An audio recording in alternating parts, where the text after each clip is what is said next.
Police ఉపాధ్యాయులకు TET నుంచి పూర్తి మినహాయింపు కల్పించాలని జగనన్న చొరవతో ఈ రోజు వైసీపీ పార్లమెంట్ సభ్యులు మరియు వైసీపీ రాజ్యసభ సభ్యులతో కలిసి వైసీపీ టీచర్స్ ఎమ్మెల్సీలు గౌరవ శ్రీ ఎంవి రామచంద్రారెడ్డి గారు, కె కల్పలత మరియు టీచర్ సంఘాల నేతలు ఢిల్లీలో కేంద్ర విద్యాశాఖ మంత్రివర్యులు గౌరవ శ్రీ ప్రహ్లాద్ వెంకటేష్ జోషి గారిని కలిసి అనంతరం మీడియాతో మాట్లాడి టీచర్స్ ఎమ్మెల్సీ నెల్లూరు నగర నియోజకవర్గ వైసీపీ ఇన్ఛార్జ్ గౌరవ శ్రీ పర్వతరెడ్డి చంద్రశేఖర్ రెడ్డి గారు ఇక్కడ ఉన్నటువంటి లోక్సభ ఎంపీలు కానీ రాజ్యసభ ఎంపీలతో కూడా ఆయన సంప్రదించడం, దానికి సంబంధించి మేము కూడా సంబంధిత ఉపాధ్యాయ సంఘాలందరితో కూడా కలిసి రోజు ఢిల్లీకి రావడం, దానికి సంబంధించినటువంటి విద్యాశాఖ మంత్రి ప్రహ్లాద్ జోషి గారికి వినతిపత్రం ఇవ్వడం కూడా జరిగింది.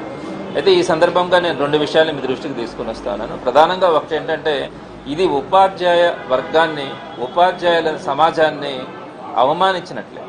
ఎందుకంటున్నానంటే ఈ మాట, ఎప్పుడో 1990-92 ఆ ప్రాంతంలో కూడా సుమారుగా 35 సంవత్సరాలు పైగా సర్వీస్ కలిగినటువంటి టీచర్లకి 2009-10లో వచ్చినటువంటి ఒక జీవో, ఆ జీవో ప్రకారం టీచర్స్కి సంబంధించి టెట్ అన్నది ఒక విద్యార్హతగా ఉండాలా, టెట్ క్వాలిఫై కావాలని చెప్పడం కూడా జరిగింది. అయితే ఎప్పుడైనా జీవోలు వచ్చిన తర్వాత అక్కడి నుంచి కూడా దాన్ని అమలు చేయడం జరుగుతుంది.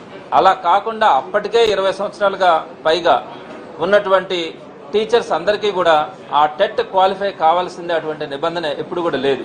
సో ఈ జీవో వచ్చిన తర్వాత కూడా ఏదైతే విద్యా హక్కు చట్టం ద్వారా ఈ ఇంప్లిమెంటేషన్ జరిగిందో, అప్పట్లో కాంగ్రెస్ గవర్నమెంట్ కూడా దీన్ని ఇన్ సర్వీస్లో ఉన్నటువంటి టీచర్స్కి మినహాయింపునిచ్చింది. అయితే ఇప్పుడున్నటువంటి కూటమి ప్రభుత్వం మాత్రం తప్పకుండా కూడా ఆ టీచర్లందరికీ ఒక గుదిబండగా ఈ టెట్ని తీసుకురావడం కూడా జరిగింది.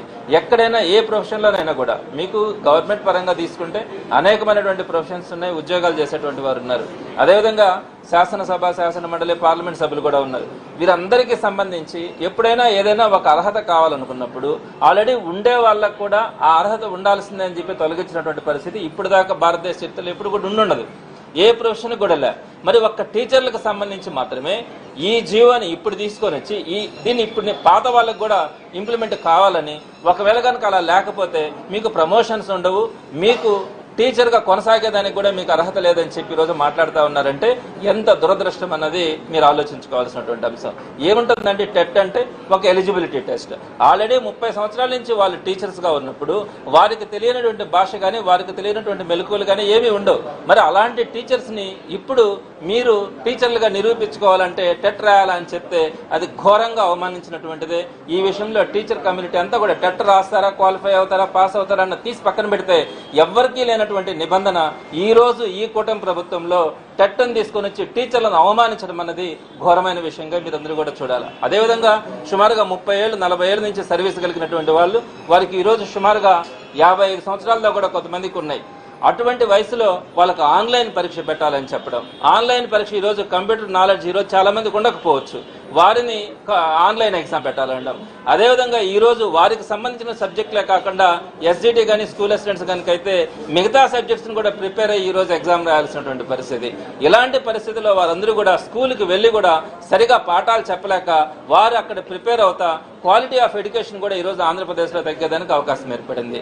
అన్ని దగ్గరలో కూడా ఈ టెట్ని ప్రిపేర్ కావాలని చెప్పి టీచర్లు స్కూల్స్కి వెళ్ళి అక్కడ ప్రిపేర్ కావాల్సినటువంటి పరిస్థితి ఏర్పడింది. ఇన్ని పరిస్థితుల మధ్య ఈరోజు వైఎస్ఆర్సీపీ జగన్మోహన్ రెడ్డి గారి ఆధ్వర్యంలో ఇక్కడ రావడం కూడా జరిగింది. తప్పకుండా కూడా ఇక్కడ పార్లమెంట్లో నెక్స్ట్ జరగబోయేటువంటి సెషన్స్లో దాని మీద ఒక ప్రైవేట్ బిల్లుని తీసుకురావడం కానీ, అలానే కోర్టుల ద్వారా మరలా రివ్యూ వేయడమా, లేకుంటే ఏ విధంగా ముందుకెళ్లాలా అన్న అంశాలను కూడా ఈరోజు డిస్కస్ చేయడం కూడా జరిగింది. పెద్దలు, గౌరవ సభ్యులందరూ కూడా, పార్లమెంట్ సభ్యులు కానీ, లోక్సభ, రాజ్యసభ సభ్యులందరూ కూడా ఈరోజు సానుకూలంగా స్పందించి ఈరోజు ఉదయం నుంచి కూడా ఇప్పటి వరకు కూడా మాతోనే వారందరూ కూడా స్పెండ్ చేసి ఈ కార్యక్రమం అంతా కూడా సజావుగా పూర్తయ్యేంత వరకు మీతో కానీ, ఉపాధ్యాయ సంఘాలతో కానీ, ఉపాధ్యాయులతో కానీ అందరితో కూడా కలిసి నడుస్తామని చెప్పి వారు ఇచ్చినటువంటి హామీ మేరకు వారందరికీ కూడా ప్రత్యేకంగా కృతజ్ఞతలు తెలియజేస్తా ఉన్నారు.